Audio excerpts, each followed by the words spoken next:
Hi, this is Chris Palm, guest host for this week's Motivational Moment from the Bible.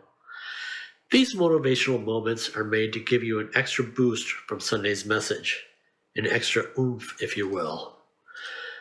In Anne Lamont's book, Dusk, Night, Dawn, she relates a story about a friend's grandfather who was a minister. When the friend was asked what her grandfather did, she replied, "Every Sunday, he stands in front of everyone and tells them that they were beautiful and God loves them exactly the way that they are, and they really don't have to worry because they all have each other. But then by Tuesday, they forget this. So on Sunday, he goes back to their church and tells them that they are beautiful and God loves them just the way they are, and they don't have to worry because they all have each other." The Bible is surprisingly filled with forgetful people. The Hebrews repeatedly forgot how God led them out of Egypt and the miracles that were performed.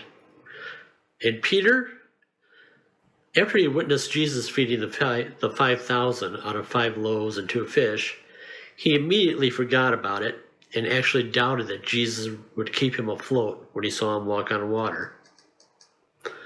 What about you? Have you ever forgotten all the good that God has done in your life? The moments of grace, maybe a miracle or two? Come on, you can be honest. About 10 years ago, I lost the job I had had for 11 years. The end came out of nowhere. It hit me like a ton of bricks. I spent the next 8 months applying for job after job. In those 8 months of unemployment, you would think I would be calm, collected, with the old God's got this attitude, right? Remembering that old verse from Matthew about those lilies of the field, right? Nah, worry, worry, worry. Even though in the end it all worked out, and even better than I hoped for. This is the thing to remember. God's ways are not our ways. 2 Peter 3, 8 and 9 tells us, "Don't overlook the obvious here, friends. With God, one day is as good as 1,000 years, 1,000 years as a day." God isn't late with his promise as some measure lateness. He's restraining himself on account of you, holding back the end because he doesn't want anyone lost. He's giving everyone space and time to change.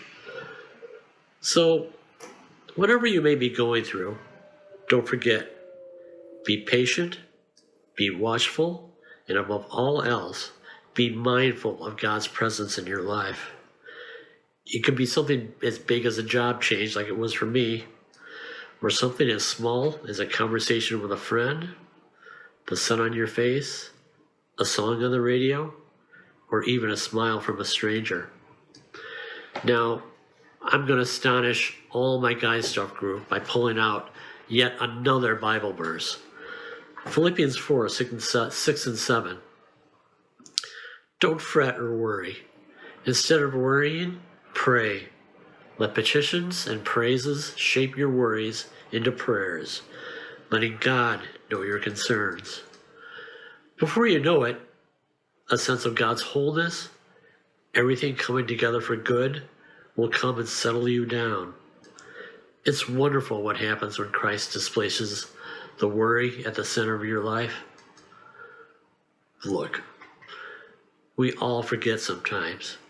We are only human. But we need to remember that God always remembers us. Always. God is here, right now. Do you feel him?